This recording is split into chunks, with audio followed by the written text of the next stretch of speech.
ಇವತ್ತು ನಾನು ಪಾಜಕ ಉಡುಪಿ ಕಡೆ ಕೃಷ್ಣಾಷ್ಟಮಿ ಮತ್ತು ವಿನಾಯಕ ಚೌತಿಗೆ ಮಾಡುವಂತಹ ನೈವೇದ್ಯದ ರೆಸಿಪಿನ ಹೇಳಿಕೊಡ್ತಾ ಇದ್ದೀನಿ. ಒಂದೇ ಬೆಲ್ಲದ ಪಾಕದಲ್ಲಿ ಬಗೆ ಬಗೆಯ ಉಂಡೆಗಳು ಹಾಗೂ ಬಿಳಿ ಚಕ್ಕುಲಿ, ಖಾರದ ಚಕ್ಕುಲಿ ರೆಸಿಪಿನ ಹೇಳಿಕೊಡ್ತಾ ಇದ್ದೀನಿ. ಹಾಗಾದರೆ ಬನ್ನಿ ಮಾಡುವ ವಿಧಾನ, ಬೇಕಾಗುವ ಪದಾರ್ಥಗಳು ನೋಡೋಣ. ಎಲ್ಲರಿಗೂ ನಮಸ್ಕಾರ. KR ಚಾನಲ್ಗೆ ಸ್ವಾಗತ. ನಾನು ನಿಮ್ಮ ರೂಪ. ಉಂಡೆ ಮಾಡಬೇಕಾದ್ರೆ ಫಸ್ಟಿಗೆ ಎಲ್ಲ ಪದಾರ್ಥಗಳನ್ನು ನಾವು ಹುರಿಬೇಕಾಗುತ್ತೆ. ನಾನಿಲ್ಲಿ 3/4 kg ಅಷ್ಟು ಎಳ್ಳನ್ನು ತಗೊಂಡಿದ್ದೀನಿ. ಕಪ್ಪು ಎಳ್ಳು ತಗೊಂಡು ಅದನ್ನು ಕ್ಲೀನಾಗಿ ತೊಳೆದು ಒಣಗಿಸಿ ಸಿಪ್ಪೆ ತೆಗೆದು ಇಟ್ಕೊಂಡಿದ್ದೀನಿ. ಇದನ್ನು ಸ್ವಲ್ಪ ಕಲ್ಲಲ್ಲಿ ಜಜ್ಜಿ ನಂತರ ಒಣಗಿಸಿದ್ರೆ ಸಿಪ್ಪೆ ಪೂರ್ತಿಯಾಗಿ ಕ್ಲೀನಾಗಿ ಬರುತ್ತೆ. ನಂತರ ಈ ರೀತಿ ಚೆನ್ನಾಗಿ ಹುರಿಬೇಕು. ಸ್ಟವನ್ನು ಸಣ್ಣ ಉರಿಯಲ್ಲಿ ಇಟ್ಕೊಂಡು ಇದನ್ನು ಹುರಿಬೇಕಾಗುತ್ತೆ. ನೋಡಿ, ಇದು ಚಟಪಟ ಅಂತ ಸೌಂಡ್ ಬಂದು ಲೈಟಾಗಿ ಕಲರ್ ಚೇಂಜ್ ಆಗುತ್ತೆ, ಹಾಗೆ ಗಮ್ ಅಂತ ಪರಿಮಳ ಬರುತ್ತೆ. ಈ ಹಂತದಲ್ಲಿ ನಾವು ಇದನ್ನು ತೆಗಿಬೇಕು. ನಾನಿಲ್ಲಿ ಗೋಧಿ ಉಂಡೆ ಮಾಡೋಕ್ಕೆ ಗೋಧಿ ಹಿಟ್ಟನ್ನು ತಗೊಂಡಿದ್ದೀನಿ. ನೀವು ಬೇಕಾದರೆ ಇಡೀ ಗೋಧಿನ ತಗೊಂಡು ಅದನ್ನು ಹುರಿದು ನಂತರ ಮಿಲ್ಲಿಗೆ ಕೊಟ್ಟು ಪುಡಿ ಮಾಡಬಹುದು. ನಾನು ಡೈರೆಕ್ಟಾಗಿ ಗೋಧಿ ಹಿಟ್ಟನ್ನೇ ತಗೊಂಡು ಇದನ್ನು ಹುರಿತಾ ಇದ್ದೀನಿ. ಇದು ಗಮ್ಮಂತ ಪರಿಮಳ ಬಂದು ಕಲರ್ ಚೇಂಜ್ ಆದ ನಂತರ ತೆಗೆದಿಟ್ಕೊಳ್ಳಿ. ನಂತರ ಕೆಂಪು ಕಡಲೆ ತಗೊಂಡಿದ್ದೀನಿ. 1 kg ಅಷ್ಟು ಕೆಂಪು ಕಡಲೆನ ಹುರ್ಕೊಳ್ಬೇಕು. ಗೋಧಿ ಹಿಟ್ಟನ್ನು ಹುರಿಬೇಕಾದ್ರೆ ನೀವು ಸ್ಟವನ್ನು ಲೋ ಫ್ಲೇಮಲ್ಲಿ ಇಟ್ಕೊಳ್ಳಿ. ಈ ಕಡಲೆನ ಹುರಿಬೇಕಾದ್ರೆ ಸ್ಟವನ್ನು ಮೀಡಿಯಂ ಫ್ಲೇಮಲ್ಲಿ ಇಟ್ಕೊಂಡು ಹುರಿಬಹುದು. ನೋಡಿ, ಸಿಪ್ಪೆ ಈ ರೀತಿ ಬಿಟ್ಟು ಕೆಂಪಗಾಗುತ್ತೆ. ನಂತರ ಇದನ್ನು ತೆಗೆದಿಟ್ಕೊಳ್ಳಿ. ಉಂಡೆ ಚಕ್ಕುಲಿ ಮಾಡಬೇಕಾದ್ರೆ ಹೆಚ್ಚಾಗಿ ನಮ್ಮ ಕಡೆ ಈ ರೀತಿ ಎಲ್ಲ ಪದಾರ್ಥಗಳನ್ನು ಹುರ್ಕೊಳ್ತೀವಿ. ದೊಡ್ಡ ಕಪ್ಪಲ್ಲಿ 1 ಕಪ್ಪಿನಷ್ಟು ಕೊಬ್ಬರಿನ ಈ ರೀತಿ ಕಟ್ ಮಾಡಿಕೊಂಡು ಇದನ್ನು ಚೆನ್ನಾಗಿ ಹುರಿಬೇಕು. ಕೆಲವೊಂದು ಉಂಡೆಗೆ ಕೊಬ್ಬರಿ ಹಾಕ್ತೀವಿ, ಕೆಲವೊಂದು ಉಂಡೆಗೆ ಗೇರು ಬೀಜ ಹಾಕ್ತೀವಿ, ಇನ್ನು ಕೆಲವೊಂದು ಉಂಡೆಗೆ ಕಡಲೆ ಬೀಜನೂ ಹಾಕ್ತೀವಿ. ನೋಡಿ, ಈ ರೀತಿ ಚೆನ್ನಾಗಿ ಕಲರ್ ಚೇಂಜ್ ಆದ ನಂತರ ಇದನ್ನು ಬದಿಗಿಟ್ಕೊಳ್ಳಿ. ಹಾಗೆ 1 ಕಪ್ಪಿನಷ್ಟು ಗೇರು ಬೀಜ ಅಂದರೆ ಗೋಡಂಬಿನ ನಾನಿಲ್ಲಿ ಹುರಿತಾ ಇದ್ದೀನಿ. ಇದು ಅಷ್ಟೇ ಕೆಂಪಗಾಗಬೇಕು. ಕೆಂಪಗಾದ ನಂತರ ತೆಗೆದಿಟ್ಕೊಳ್ಳಿ. ಗೇರು ಬೀಜದ ಉಂಡೆ ಅಂತಲೇ ಸಪ್ರೇಟಾಗಿ ಮಾಡ್ತಾರೆ, ಅದನ್ನು ನಾನು ನೆಕ್ಸ್ಟ್ ಟೈಮ್ ನಿಮಗೆ ಹೇಳಿಕೊಡ್ತೇನೆ. ನಂತರ ನಾನಿಲ್ಲಿ ಅರ್ಧ kg ಅಷ್ಟು ಕಡಲೆ ಬೀಜನ ಹುರ್ಕೊಳ್ತಾ ಇದ್ದೀನಿ. ಸ್ಟವನ್ನು ಮೀಡಿಯಂ ಫ್ಲೇಮಲ್ಲಿ ಇಟ್ಕೊಂಡು ಕಡಲೆ ಬೀಜನ ಹುರಿಬೇಕಾಗುತ್ತೆ. ಕಡಲೆ ಬೀಜ ಹುರಿದ ನಂತರ ಸ್ಟವ್ ಆಫ್ ಮಾಡಿ ಇದು ಕಂಪ್ಲೀಟಾಗಿ ತಣ್ಣಗಾಗಬೇಕು. ಇದು ತಣ್ಣಗಾದ ನಂತರ ಸಿಪ್ಪೆ ತೆಗೆದು ಸ್ವಲ್ಪ ಇದನ್ನು ಪುಡಿ ಮಾಡಬೇಕು. ಹುರಿದು ತಣ್ಣಗಾಗಿರುವಂತಹ ಕೆಂಪು ಕಡಲೆನ ಪುಡಿ ಮಾಡಿಕೊಳ್ಬೇಕು. ನಾನಿಲ್ಲಿ ಮಿಕ್ಸಿ ಜಾರಿಗೆ ಇದನ್ನು ಹಾಕ್ತಾ ಇದ್ದೀನಿ. ಹೆಚ್ಚು ಕ್ವಾಂಟಿಟಿಯಲ್ಲಿ ಉಂಡೆ ಮಾಡೋದಾದರೆ ಮಿಲ್ಲಿಗೆ ಬೇಕಾದರೂ ಕೊಟ್ಟು ಪುಡಿ ಮಾಡ್ಕೊಂಬರಬಹುದು. ನಾನಿಲ್ಲಿ ಮನೆಯಲ್ಲೇ ಮಾಡ್ತಾ ಇದ್ದೇನೆ. ಇದು ಹುರಿದಿರೋದ್ರಿಂದ ಬೇಗನೆ ಪುಡಿ ಆಗುತ್ತೆ.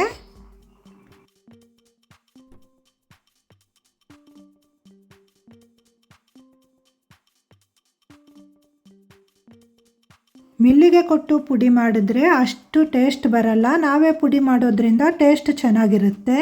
ನಾನು ತಗೊಂಡಿರುವ ಕ್ವಾಂಟಿಟಿಗೆ 2 ಬಾರಿ ಮಿಕ್ಸಿ ಜಾರಿಗೆ ಹಾಕ್ಕೊಂಡು ಪುಡಿ ಮಾಡಿಕೊಂಡಿದ್ದೀನಿ. 4 ಬಗೆಯ ಉಂಡೆಗಳು ಮಾಡಲಿಕ್ಕೆ ನಾನಿಲ್ಲಿ 3.5 kg ಅಷ್ಟು ಬೆಲ್ಲ ತಗೊಂಡಿದ್ದೀನಿ. ಬೆಲ್ಲನ ಈ ರೀತಿ ಜಜ್ಜಿ ಇಟ್ಕೊಳ್ಬೇಕು. ಇದನ್ನು ಈಗ ಪಾಕ ಮಾಡಿಕೊಳ್ಬೇಕು. ಪಾಕ ಮಾಡಿಕೊಳ್ಬೇಕಾದ್ರೆ ದಪ್ಪವಾದ ಪಾತ್ರೆನ ನಾವಿಲ್ಲಿ ಸ್ಟವ್ ಮೇಲೆ ಇಟ್ಕೊಂಡು ಬೆಲ್ಲ ಹಾಕಿ ಅದಕ್ಕೆ ಅರ್ಧ ಚೆಂಬಿನಷ್ಟು ನೀರನ್ನು ಹಾಕಿ ಪಾಕ ಮಾಡಿಕೊಳ್ಬೇಕಾಗತ್ತೆ. ಒಂದೊಂದು ಉಂಡೆಗೆ ಒಂದೊಂದು ರೀತಿಯಲ್ಲಿ ನಾವು ಪಾಕ ಮಾಡಿಕೊಳ್ಬೇಕಾಗತ್ತೆ. ಬೆಲ್ಲದ ಪಾಕನ ಈ ರೀತಿ ಚೆನ್ನಾಗಿ ಕುದಿಯೋಕ್ಕೆ ಬಿಡಬೇಕು. ಪಾಕನ ಮಧ್ಯ ಮಧ್ಯದಲ್ಲಿ ಈ ರೀತಿ ಟೆಸ್ಟ್ ಮಾಡ್ತಾ ಇರಬೇಕು. ನೋಡಿ, ಈ ರೀತಿ ನೂಲಿನ ಪಾಕ ಬಂದ ನಂತರ ನಾವು ಉಂಡೆ ಮಾಡೋಕ್ಕೆ ರೆಡಿ ಮಾಡಿಕೊಳ್ಬಹುದು. ಉಂಡೆ ಮಾಡಬೇಕಾದ್ರೆ ಪಾಕ ಬಿಸಿ ಇರಬೇಕು, ಅದನ್ನು ನೆನಪಿಟ್ಕೊಳ್ಳಿ. ಫಸ್ಟ್ ನಾನಿಲ್ಲಿ ಕಡಲೆ ಉಂಡೆ ಮಾಡ್ತಾ ಇದ್ದೀನಿ. ಕಡಲೆ ಉಂಡೆಗೆ ಸ್ವಲ್ಪ ಏಲಕ್ಕಿ ಪುಡಿನ ಮಿಕ್ಸ್ ಮಾಡ್ತಾ ಇದ್ದೀನಿ. ಹಾಗೆ ಇದಕ್ಕೆ ಹುರಿದಿರುವಂತಹ ಕೊಬ್ಬರಿನ ಹಾಕ್ಕೊಂಡಿದ್ದೀನಿ. ಏಲಕ್ಕಿ ಮತ್ತು ಕೊಬ್ಬರಿ ಹಾಕಿದ ನಂತರ ಇದನ್ನು ಚೆನ್ನಾಗಿ ಈ ರೀತಿ ಮಿಕ್ಸ್ ಮಾಡಬೇಕು.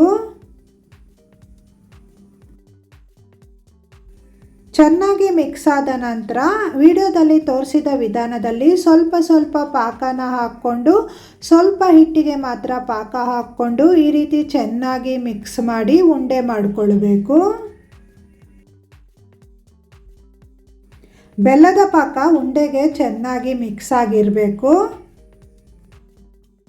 ಕೈಗೆ ಬಿಸಿ ಆಗುತ್ತೆ ಅನ್ನೋದಾದರೆ ಸ್ವಲ್ಪ ತುಪ್ಪ ಸವರ್ಕೊಂಡು ಈ ರೀತಿ ಉಂಡೆ ಮಾಡಿಕೊಳ್ಬೇಕಾಗುತ್ತೆ.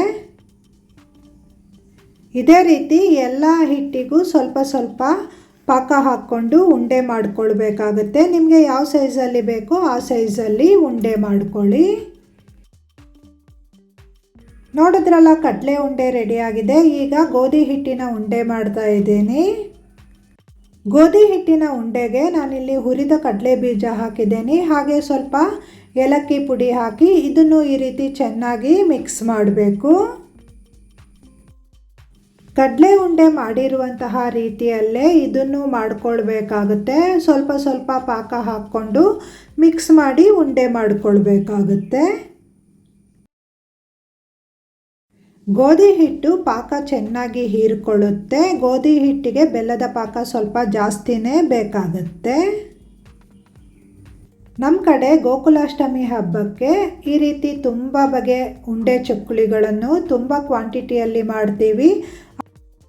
ಹಾಗೆ ನೆರೆಕರೆಯವರಿಗೂ ಪ್ರಸಾದದ ರೀತಿಯಲ್ಲಿ ಈ ಉಂಡೆ ಚಕ್ಕುಲಿನ ಕೊಡ್ತೀವಿ.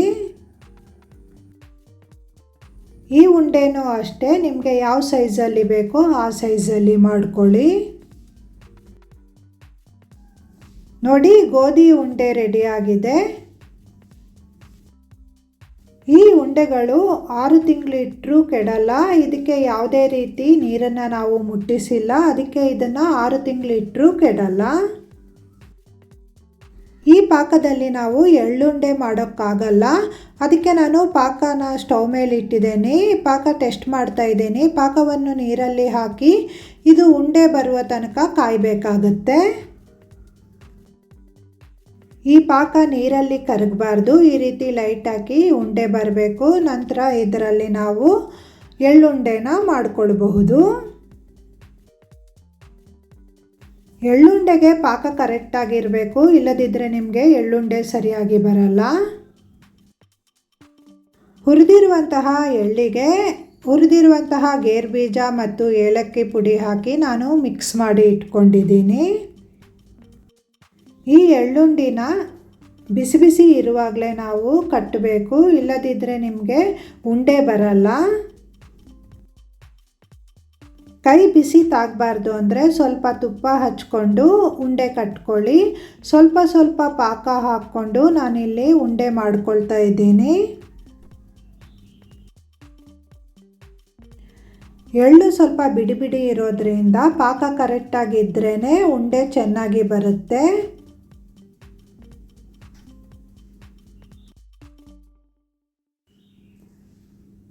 ನೋಡಿ, ಈ ರೀತಿ ಉಂಡೆ ಮಾಡಿಕೊಳ್ಬೇಕು. ಇದು ಅಷ್ಟೇ, ನಿಮಗೆ ಯಾವ ಸೈಜಲ್ಲಿ ಬೇಕೋ ಆ ಸೈಜಲ್ಲಿ ಉಂಡೆ ಮಾಡಿಕೊಳ್ಳಿ. ಇದೇ ರೀತಿ ನೀವು ಬಿಳಿ ಎಳ್ಳಲ್ಲಿ ಬೇಕಾದರೂ ಉಂಡೆ ಮಾಡಿಕೊಳ್ಬಹುದು.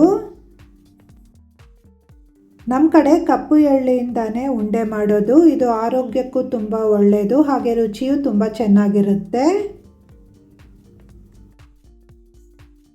ನೋಡಿ, 1 kg ಎಳ್ಳಿನಿಂದ ನಾನು ಉಂಡೆ ಮಾಡಿ ಇಟ್ಕೊಂಡಿದ್ದೀನಿ. ಉಂಡೆ ಎಷ್ಟು ಚೆನ್ನಾಗಿ ಬಂದಿದೆ. ಕಡಲೆ ಬೀಜ ಉಂಡೆಗೆ ಪಾಕ ಸ್ವಲ್ಪ ಏರಿರಬೇಕು, ಈ ರೀತಿ ಗಟ್ಟಿಯಾಗಿರಬೇಕು. ಇದನ್ನು ನಾವು ಬಿಸಿ ಮಾಡಿಕೊಳ್ಬೇಕಾಗತ್ತೆ. ಪಾಕ ಬಿಸಿಯಾದ ನಂತರ ಕಡಲೆ ಬೀಜದ ಉಂಡೆ ಮಾಡೋಣ.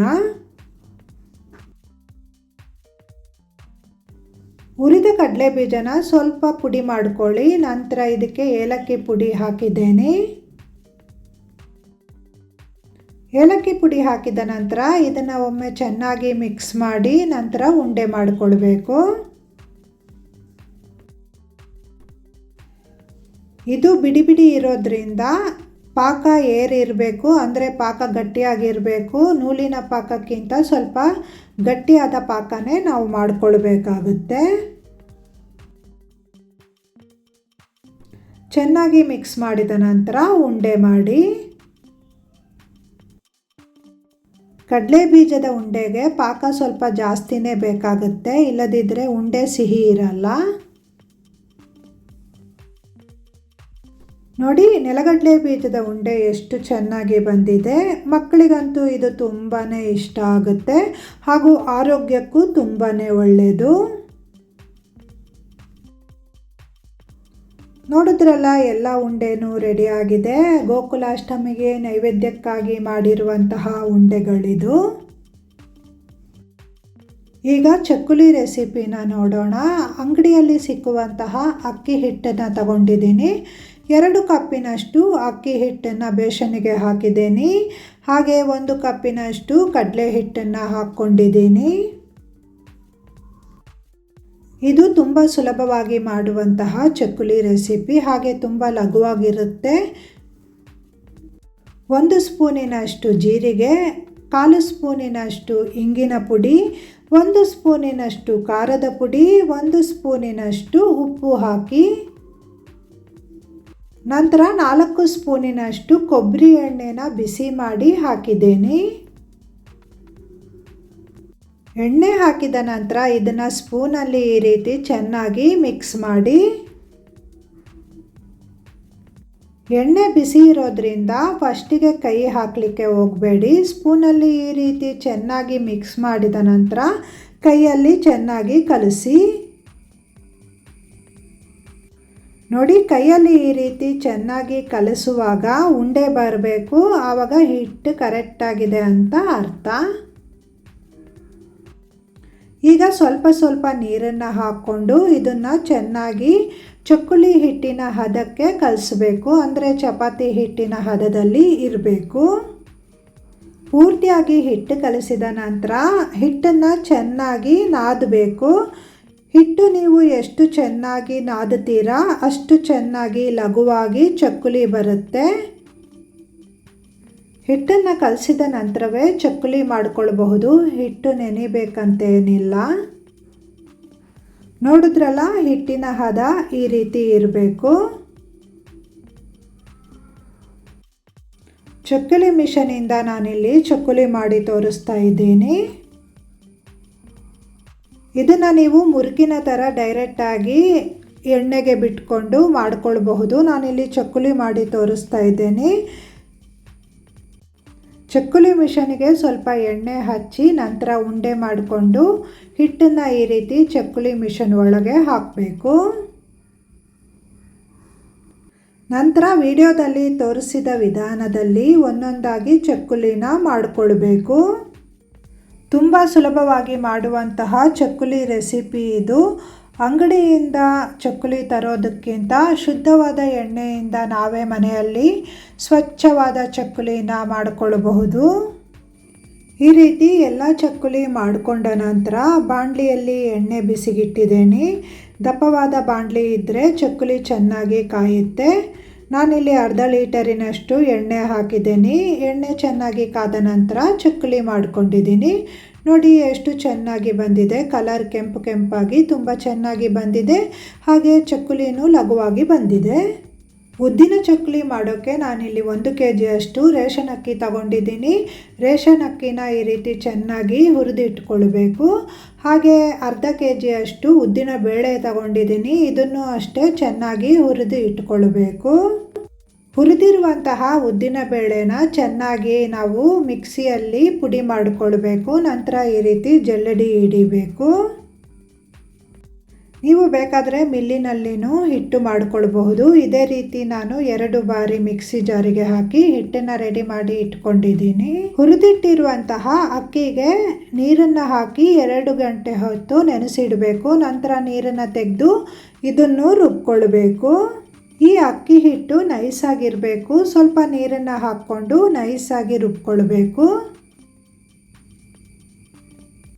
ಅಕ್ಕಿ ಮತ್ತು ಉದ್ದಿನ ಬೇಳೆನ ನಾವು ಹುರಿದಿರೋದ್ರಿಂದ ಚಕ್ಕುಳಿ ಪರಿಮಳ ತುಂಬ ಚೆನ್ನಾಗಿರುತ್ತೆ.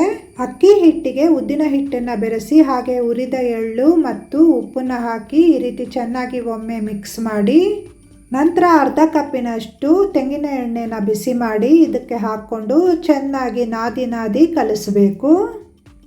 ಹಿಟ್ಟು ಚೆನ್ನಾಗಿ ಕಲಸಿದ ನಂತರ ಸ್ವಲ್ಪ ಹೊತ್ತು ಹಿಟ್ಟನ್ನು ನೆನೆಯೋಕ್ಕೆ ಬಿಟ್ಟು ನಂತರ ಚಕ್ಕುಲಿ ಮಾಡ್ಕೊಳ್ಳಿ. ಹಿಟ್ಟು ಚೆನ್ನಾಗಿ ನಾದಿ ಕಲಿಸೋದ್ರಿಂದ ಚಕ್ಕುಲಿ ಮಾಡಬೇಕಾದ್ರೆ ಕಟ್ಟಾಗಲ್ಲ.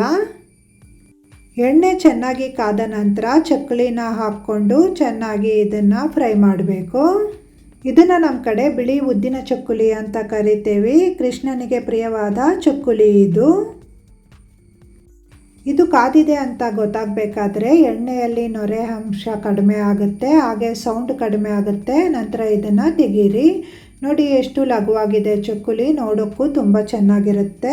ನೋಡಿದ್ರಲ್ಲ, ತುಂಬ ಸುಲಭವಾಗಿ ಮಾಡುವಂತಹ ಉಂಡೆಗಳು ಮತ್ತು ಚಕ್ಕುಲಿಗಳ ರೆಸಿಪಿನ ನೀವು ಟ್ರೈ ಮಾಡಿ ನೋಡಿ. ಹೇಗಾಗಿದೆ ಅಂತ ನನಗೆ ಕಮೆಂಟ್ ಮೂಲಕ ತಿಳಿಸಿ. ವಿಡಿಯೋಗೊಂದು ಲೈಕ್ ಮಾಡಿ, ಶೇರ್ ಮಾಡಿ, ಸಬ್ಸ್ಕ್ರೈಬ್ ಆಗಿ. ವಿಡಿಯೋ ನೋಡಿದ ಎಲ್ಲರಿಗೂ ಧನ್ಯವಾದಗಳು.